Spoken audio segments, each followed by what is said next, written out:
নমস্কার, আমরা ফিরে এলাম চায়ের সঙ্গে টায়ের আরেকটি পর্ব নিয়ে। আপনারা দেখছেন বাংলা জাগো চ্যানেল।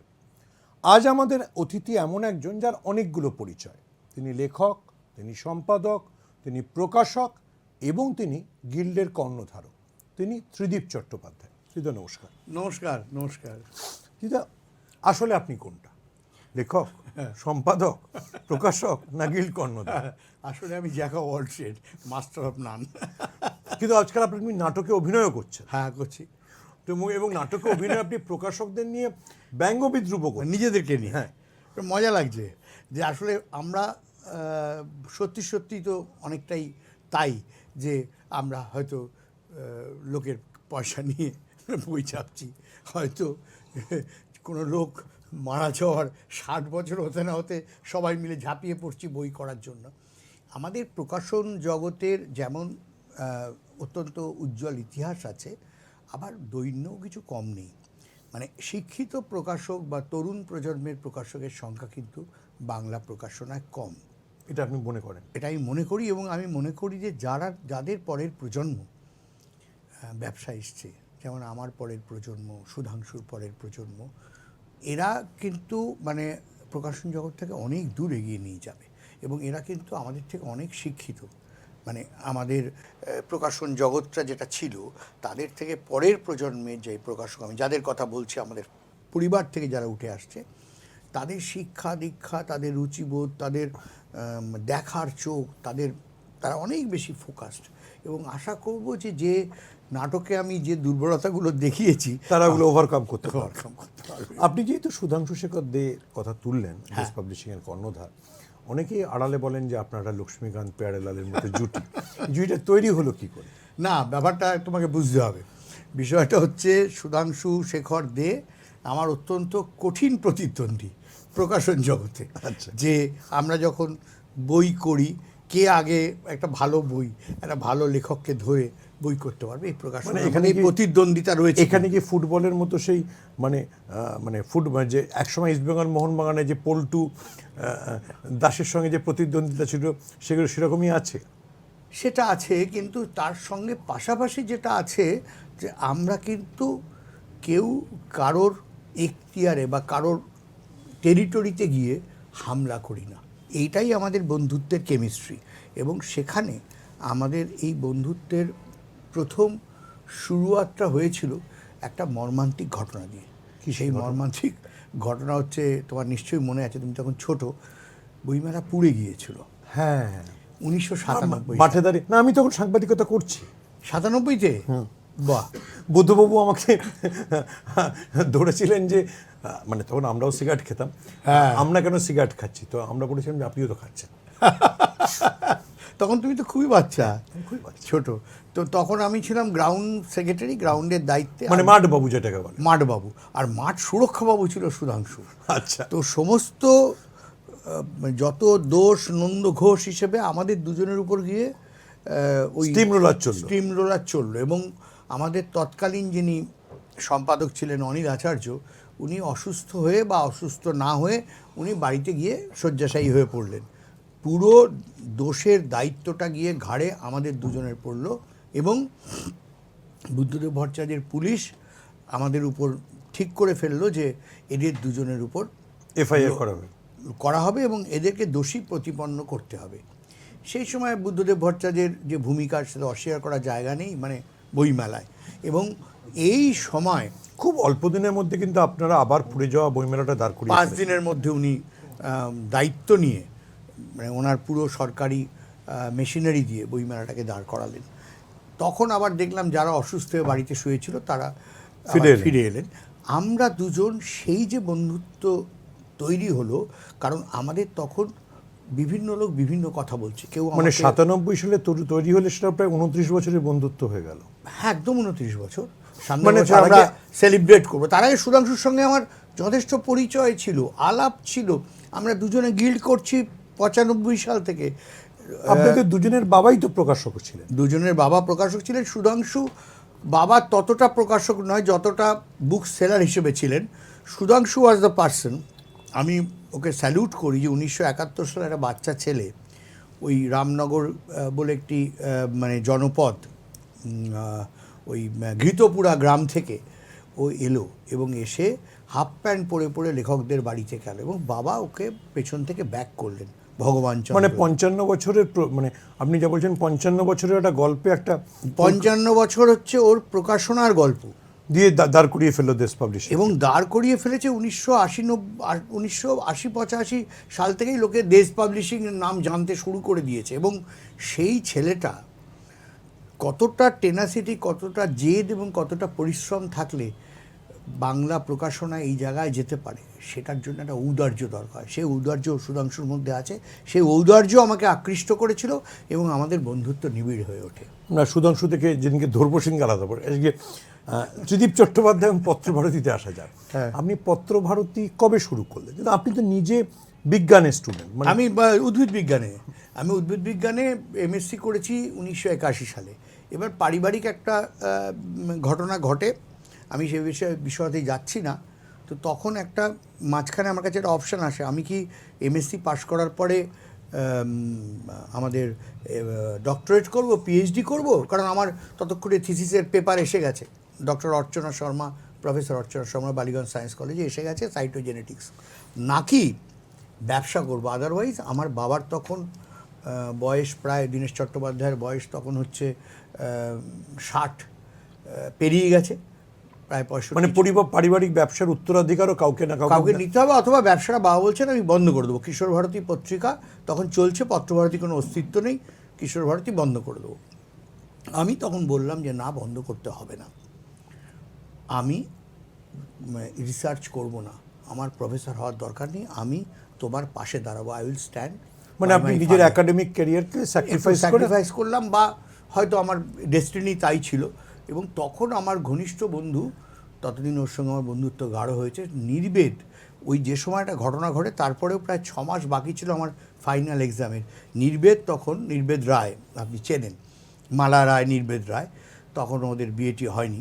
তো ওরা দুজন, বিশেষ করে নির্বেদ, পুরোপুরি কিশোর ভারতী 6টা মাস দায়িত্ব নিয়ে বাবার সঙ্গে চালায়। একটা প্রশ্ন আসে ত্রিদীপদা, আপনার বাবা ছিলেন গোড়া বামপন্থী, সেখান থেকে আপনি নির্বেদ রায়, যিনি ততদিনে কংগ্রেস নেতা হিসেবে পরিচিত, ছাত্র নেতা, হ্যাঁ, এবং যার মালাদিও ততদিনে কংগ্রেস নেত্রী মানে হিসেবে পরিচিত। না, উনি তখন ছাত্র পরিষদে, আমি যখন বিদ্যাসাগর কলেজে গ্র্যাজুয়েশন করি তখন মালার সরকার ছিলেন আমাদের ছাত্র পরিষদের সাধারণ সম্পাদক 1975-এ।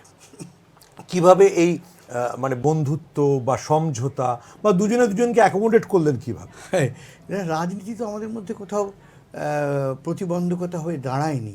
আমি তো তোমাকে আরেকবার বলছি, সুধাংশুর রাজনীতিকে আমার রাজনীতি এক নয় তো, কিন্তু ঘটনা হচ্ছে যে বন্ধুত্ব, নিজের সম্পর্ক, পারিবারিক সম্পর্ক, সেখানে রাজনীতি কোথার থেকে আসে এখন আমরা অন্যরকম দেখছি। কিন্তু আমাদের সময় তো নির্বেদকে বাবা ছেলের মতো ভালোবাসতেন, এবং না হলে কিশোর ভারতী পত্রিকার দায়িত্ব ওকে দিয়ে দিচ্ছেন। এবং আমাকে বলছেন, নির্বেদের সঙ্গে একটি মেয়ে এসেছিল, ওই মালা, বুঝলে, ও ভালো লেখে, ওর একটা প্রবন্ধ আমি কিশোর ভারতীতে ছাপছি, নোয়িং ফুললি ওয়েল। আমি বললাম, বাবা মালা কিন্তু আমাদের, এটা 1975-এর গল্প বলছি, বিদ্যাসাগরে ঢুকেছি তো, মালা কিন্তু আমাদের কংগ্রেসের জেনারেল সেক্রেটারি হয়েছে। সো হোয়াট, তার সঙ্গে কিশোর ভারতীতে ছাপার কী আছে, চমৎকার লেখে, নির্বেদ তো ভালোই লেখে, প্রসাদবাবুর ভাগ্নে। এই যে বিষয়টা না, এটা তোমাকে না আমার বলতে গেলে আমার প্রচণ্ড রোমাঞ্চ বোধ হচ্ছে, একটা কষ্টও হচ্ছে যে কি যুগ আমরা পেরিয়ে এসেছি বলো। মানে যদি আপনি এটা কি বলতে চাইছেন যে সেই সময় এই রাজনৈতিক উদারতা ছিল?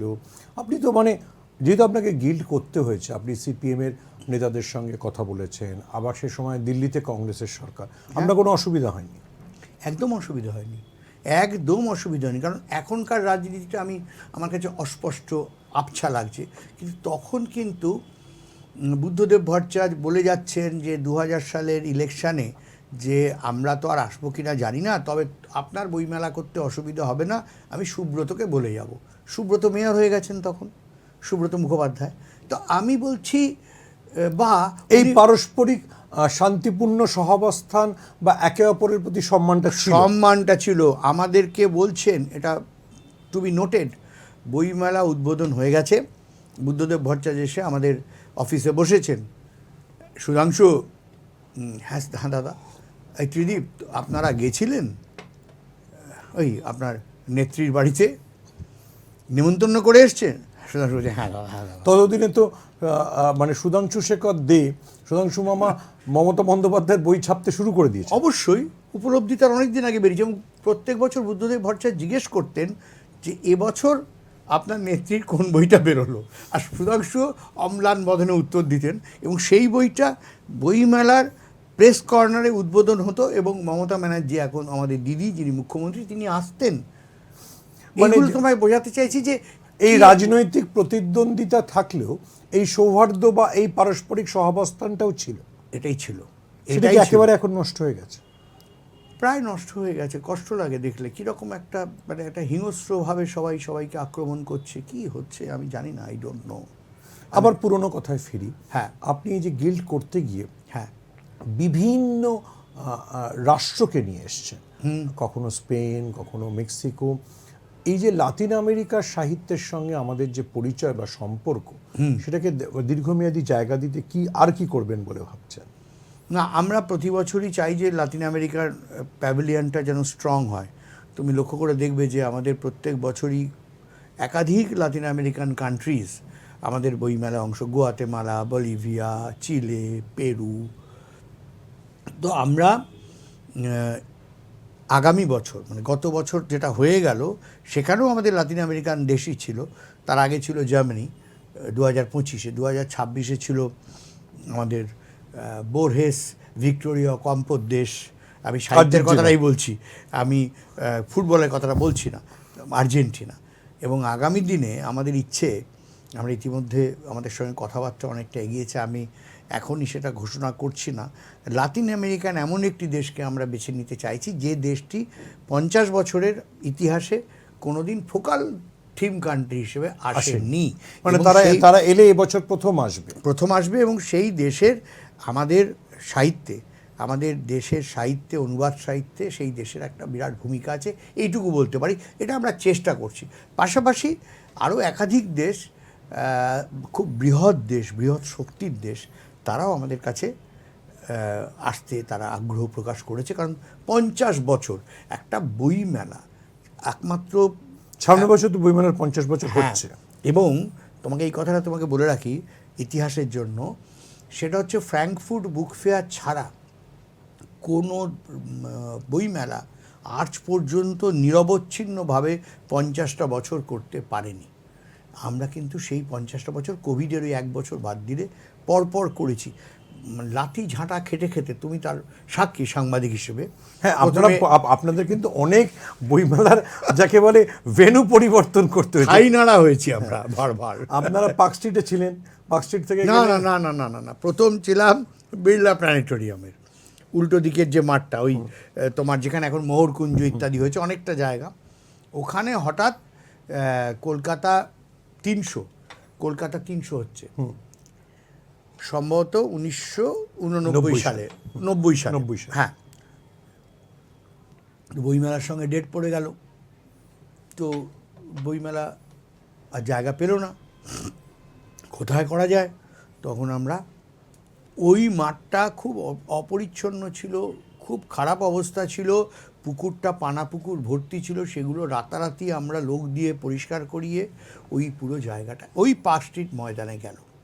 তার আগে একবারই শুধু চেঞ্জ হয়ে ভিক্টোরিয়া গিয়েছিল 1983 সালে, সেটাও ওই সময় সরকারি কোনো একটা অনুষ্ঠানের জন্য। কিন্তু 1990 থেকে বইমেলা পাকাপাকিভাবে ময়দানের ওই পার্ক স্ট্রিটের জওহরলাল নেহরু স্ট্যাচুর পিছনে হলো। ময়দান থেকে আপনারা ঠাইনারা হলেন কবে? সে তুমি তো জানো, আমি সালটা ভুলে গেছি। আপনারা গেলেন হচ্ছে 2006-তে আমরা শেষ ময়দান বইমেলা করলো, মানে টানা 16 বছর থাকা। হ্যাঁ, তারপরে তোমার 2007-এ আমরা আবার চাইলাম, কোর্ট আমাদেরকে শেষ মুহূর্তে রিজেক্ট করে দিল। তখন সল্টলেক স্টেডিয়াম, যেখানে প্রচুর সাপ টাপ বেরোলো, কারণ ওখানে তো বইমেলা করার কোনোদিন হওয়ার কোনো ইনফ্রাস্ট্রাকচার ছিল না। সুভাষ চক্রবর্তী নিয়ে গেলেন সল্টলেক স্টেডিয়ামে, সেখানে আমরা কোনোভাবে একটা মেলা করলাম। তারপরে গেলাম মিলন মেলায়, তারপরের বছরই। হ্যাঁ, মিলন মেলায়। মিলন মেলা থেকে এখন আপনাদের একটা পাকাপাকি গ্রাউন্ড হয়েছে। হ্যাঁ, সেটা তো অবশ্যই। সেখানে তো আমাদের বর্তমান মুখ্যমন্ত্রী একটা বিরাট ভূমিকা আছে। উনি বইমেলা প্রাঙ্গণ নামকরণ করলেন এবং আমাদেরকে একটা লিখিত রাজ্যপালের ডিও বেরিয়ে গেল, মানে রাজ্যপালের ওটাকে কি বলে, মানে অর্ডার বেরিয়ে গেল, সরকারি আদেশনামা বেরিয়ে গেল যে এটা বইমেলা প্রাঙ্গণ হবে এবং guild will get the priority. অন্য সকলেই বইমেলা মেলা করতে পারে, করেও, তুমি জানো যেখানে বিধাননগর মেলা হয়, রথের মেলা হয়, কিন্তু ওটা প্রাইমারিলি বইমেলা, প্রাইমারি নাম যাই হোক না, বইমেলা প্রাঙ্গণ, এবং বইমেলার কর্তৃপক্ষ তাদের অ্যাডভান্টেজ বা প্রায়োরিটি সবসময় পাবে। এই বছর তো বইমেলার উদ্বোধনের সময় একটা গ্রন্থতীর্থের ঘোষণাও হলো, সে তার কাজ কত দূরে এগোচ্ছে? বইতীর্থ দেখো, এখন তো তোমার ভোট পর্ব চলছে, না বলাই ভালো, তবে এইটুকু বলতে পারি যে ওটার কাজ অনেকটা হয়েছে এবং ওটা গভর্নমেন্টের পক্ষ থেকে গ্রিন সিগন্যালও আমরা পেয়ে গেছি। মাননীয় মুখ্যমন্ত্রী আমাদের উদ্বোধনের স্টেজ থেকে ঘোষণা করেছিলেন। সেটার পরে আমরা তথ্য সংস্কৃতি দপ্তরের সঙ্গে যোগাযোগ করি এবং তথ্য সংস্কৃতি দপ্তরকে আমরা বলি গিল্ড কোনো টাকা পয়সা নেবে না, ওটা তথ্য সংস্কৃতি দপ্তরকে আমরা বলে দেবো যে কোন জায়গাটায় হতে পারে, সেই তারাই ওটা পুরো ইনফ্রাস্ট্রাকচার পুরো তৈরি করে দেবে, বাকিটা আমরা রান করা বা তার ওরা লজিস্টিকটা করে দেবে, বাকি সেটাকে রান করার পুরো দায়িত্ব আমাদের। তার মানে এটা আমরা 2026-এর শেষ দিকে দেখতে পারি, আশা করছি তো 2027-এর বইমেলার আগে হবে। এবং ওইটা শুধু তোমার বইতীর্থ বলতে গেলে সত্যি সত্যি ওটা বইতীর্থ হচ্ছে। ওখানে তোমার বইয়ের মিউজিয়াম থাকবে, আর্কাইভ থাকবে, তোমার বিভিন্ন ভাষার ল্যাঙ্গুয়েজ চর্চার জন্য আলাদা ব্যাঙ্কোয়েট থাকবে, লিটারেরি ফেস্টিভ্যাল হওয়ার ব্যবস্থা থাকবে, ওখানে ক্যাফে থাকবে, ওখানে ইন্টারন্যাশনাল গেস্ট হাউস থাকবে এবং একটা পূর্ণাঙ্গ বইমল থাকবে, দুটো তলা মিলিয়ে, মানে সারা বছরের জন্য একটা ব্যবস্থা, সারা বছর। এবং সেটা ওখানে একটা গিল্ডের অফিস থাকবে, মানে সারা বছর ধরে ওটা বইয়ের চর্চা,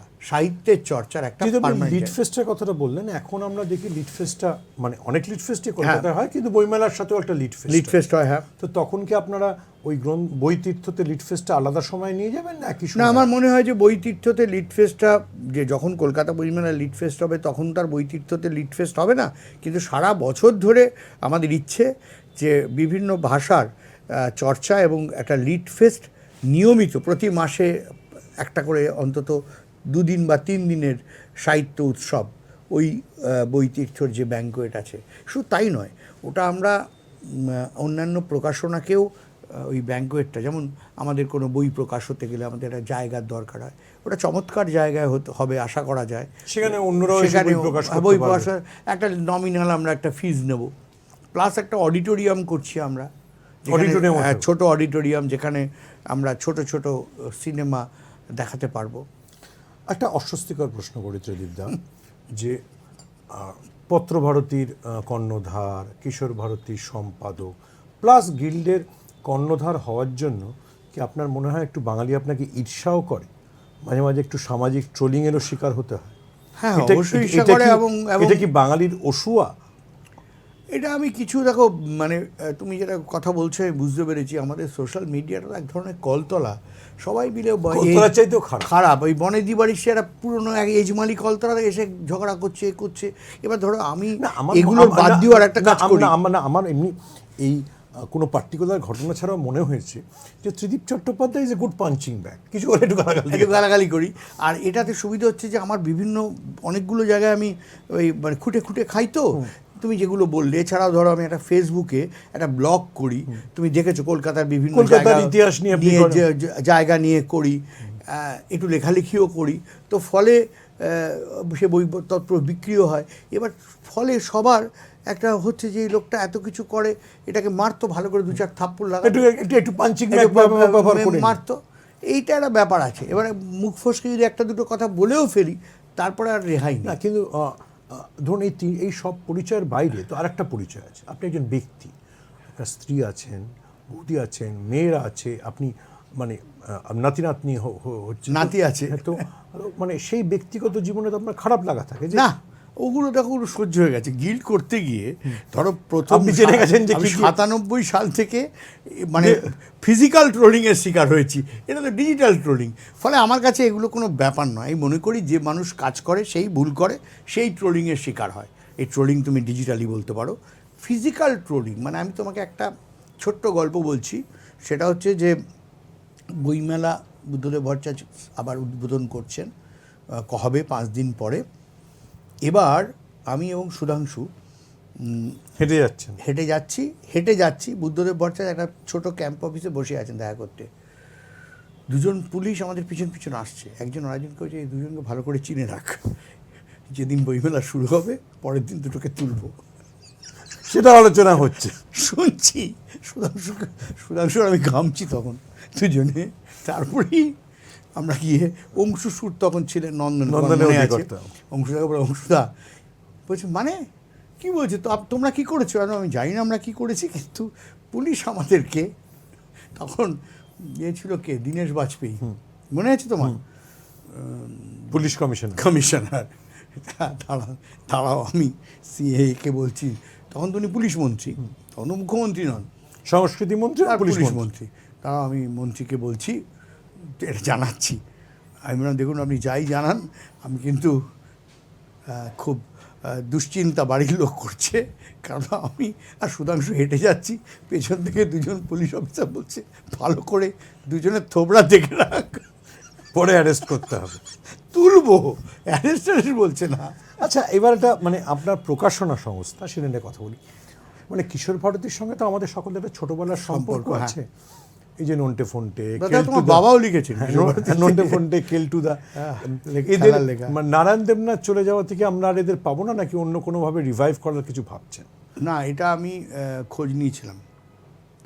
এটা তুমি যদি নারায়ণ দেবনাথের বাড়ির লোক পারমিশন না দেন, তাহলে এদেরকে আবার রিভাইভ করা যাবে না। হ্যাঁ, মানে এবার নারায়ণ দেবনাথের মৃত্যুর 60 বছর পরে তখন যে কেউ ওই অতদিন ওয়েট করে, হ্যাঁ ততদিন আমরাও থাকবো কিনা জানি না, কিন্তু 2017 সালে নারায়ণ দেবনাথ মারা গেছেন। তারপরে ততদিন নন্টেফোর্ডের নাম লোকে ভুলেও যাবে, কিন্তু ওই প্যাস্ট্রিস যে লেখা তুমি বলছো, যেমন Sherlock Holmes, Arthur Conan Doyle মারা যাওয়ার পরে, তখন তো কপিরাইট এত কড়াকড়ি ছিল না, অ্যাড্রিয়ান কোনান ডয়েল নিজে লিখেছেন, তারপরে জেন পার্কার, এরকম একাধিক মানুষ ওই শার্লক হোমস চরিত্রটাকে নিয়েছে। যে কারণে কিছু মনে করো না, ধরো ফেলুদা আমাদের খুবই পরিচিত। আমরা একটা কিশোর ভারতীতে সংখ্যা করেছিলাম, সত্যজিৎ রায় সংখ্যা। তো বাবুদা আমায় বলে দিয়েছিলেন যে দেখো তুমি ফেলুদা ছাড়া অন্য ওদের প্র্যাকটিস করতে পারো। এবার একটি ছেলে, আমি নাম বলছি না, এত সুন্দর তারিণী খুঁড়ো লিখেছিল, তারিণী খুঁড়োর বাঘ শিকার বলে। আমাকে সন্দীপটা ফোন করে নেয়, ত্রিবাবু একবার আসবেন ওই ছেলেটাকে নিয়ে।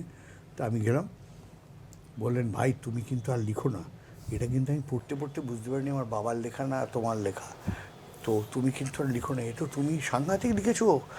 মানে বাকি অনেকে শঙ্কু লিখেছিল, সত্যজিৎ রায়ের ওই অন্য চরিত্র ওই প্রফেসর হিজবিজকে নিয়ে লিখেছিল, কিন্তু সেগুলো নিয়ে সন্দীপদার কোনো মাথা ব্যথা ছিল না ওইটা পড়ে, কারণ ও ছেলেটি একদম নিখুঁত অনুকরণ বা অনুসরণ তুমি যাই বলো করেছিল। নন্টে ফন্টের ক্ষেত্রে আমাদের কপিরাইট ল অনুযায়ী মানে নারায়ণ দেবনাথ মারা যাওয়ার আগেই আমি গিয়েছিলাম, আমাদের সল্টলেকে রয়েছে, বলছি যদি উনি রেজিস্ট্রেশন নাও করেন চরিত্রের, এত বছর ধরে উনি টানা লিখে যাচ্ছেন, সেইটাকে আপনি অস্বীকার করতে পারবেন না। উনি ওনার মৃত্যুর পরেও ওনার পরিবারের যারা অনুমতি ছাড়া ব্যবহার করা যাবে। তাহলে এই ধরনের কোনো কমিক্স ক্যারেক্টার বা কিছু আনার কথা কখনো ভেবেছেন? আমরা তো একাধিক করেছি, বঙ্কু ডাক্তার বলে একটি কমিক্স খুব পপুলার হয়েছে, সায়ন পাল করছেন এবং সেটা নিয়মিত করছেন। এছাড়াও সমরেশ মজুমদারের অর্জুনকে আমরা কমিক্স ফর্মে নিয়ে আসছি। দেখো কোনো কিছু ভ্যাকেন্সি থাকে না, নতুন কিছু না কিছু চলে আসে, এটা তোমাকে করতেই হবে। তাছাড়া এই এই এই মানে তাত্ত্বিক জায়গা থেকে কি আপনি মেয়েকে ইংরেজি পাবলিকেশনের দিকে ঠেলে দিলেন, বাংলায় রাখলেন না? দেখো আমার 2 মেয়ে, এক মেয়েকে তোমরা চেনো, তার নাম হচ্ছে এশা চ্যাটার্জি, ইংলিশ পাবলিকেশন বি বুক, সে খুব ঘনিষ্ঠভাবেই পত্রভারতীর সঙ্গে যুক্ত, তার ট্রান্সলেশনের কাজগুলোও করছে, পাশাপাশি অল ইন্ডিয়া একটা বিরাট মার্কেট রয়েছে, আর পত্রভারতীর বইও সেও সিলেক্ট করে। কিন্তু আমার যে কনিষ্ঠ মেয়ে কন্যা, মানে ছোটো মেয়ে অন্বেষা, সে পুরোপুরি ইংলিশ মিডিয়ামের এবং সে অ্যাডমিনিস্ট্রেশনটা পুরোটা দেখে। সে কিন্তু বই সিলেকশন আমি করি, কিন্তু তার লেআউট, তার গেট আপ, এভরিথিং সে করে। সে আবার বাইরে তার কোনো মানে মেয়ে নেই। ইন্টারনেটের এই চাপ, এই সোশ্যাল মিডিয়ার প্রেশার, এই সবের মধ্যে আপনার কী ধারণা? সকলে মাঝে মাঝে আশঙ্কা প্রকাশ করেন যে বাংলা প্রকাশনা আর থাকবে না, বাংলা বইয়ের জগৎ উঠে যাবে, কিন্তু বইমেলাতে তো আবার ভিড়েরও কোনো কম হয় না। কি আপনার ধারণা? আমার ধারণা যে বাংলা প্রকাশনা আরও ভালো হবে, আরও বাড়বে, বাংলা প্রকাশনার কী বলে জনপ্রিয়তা বাড়বে এই সোশ্যাল মিডিয়ার কল্যাণী। এখন শুধু মানে বইয়ের স্টাইল অফ বুকস, যেমন ধরো আমি তোমাকে একটা উদাহরণ দিচ্ছি, এই যে আমি কলকাতাগুলোকে নিয়ে কাজ করছি, এগুলো যদি আমি বই করি আমি জানি খুব ভালো বিক্রি হবে, খুব ভালো বিক্রি হবে, কারণ ওই কন্টেন্টটা অলরেডি পরিচিতি। রাইট, এইটাই হচ্ছে এখনকার মডার্ন ট্রেন্ড, মানে দুটোকে একসঙ্গে লিঙ্কেজ করা। তোমার সোশ্যাল মিডিয়াকে কি করে তুমি কাজে লাগাবে। সুতরাং বাংলা প্রকাশনা নিয়ে আপনি চিন্তিত? আফটার কোভিড অনেক গুণ বেড়ে গেছে বাংলা প্রকাশনার, কি বলবো, পপুলারিটি বলো, তার বিক্রি বলো। কোভিডের পরে ইন জেনারেল প্রচুর নতুন ছেলে মেয়ে, তুমি তাদের দেখেছো, আমি নাম বলছি না কারোর, ছোটো ছোটো ছোটো ছোটো প্রকাশক, তারা চাকরি করতো, কোভিডের সময় তারা বাইরে চাকরি পায়নি, এই কলকাতায় চলে এসছে, ছোটো ছোটো ছোটো ছোটো সব প্রকাশনা করছে, দ্রুত তারা বেড়ে যাচ্ছে। ত্রিদীপদা, অনেক ধন্যবাদ, আমাদের সময় প্রায় শেষ। ত্রিদীপদা অনেকক্ষণ গিল্ডের কাজকর্ম, নিজের পত্রভারতী, নিজের কিশোর ভারতী নিয়ে আলোচনা করলেন এবং একটা ইঙ্গিত দিয়ে রাখলেন লাতিন আমেরিকার কোনো দেশ যা বাঙালির সাহিত্য মননের সঙ্গে অত্যন্ত সম্পৃক্ত, তারাই আগামী বছর হয়তো বইমেলার ফোকাল থিম হতে চলেছে। ত্রিদীপদাকে অনেক শুভেচ্ছা, অনেক ধন্যবাদ আমাদের অনুষ্ঠানে আসার জন্য। আপনারা দেখতে থাকুন বাংলা জাগো চ্যানেল।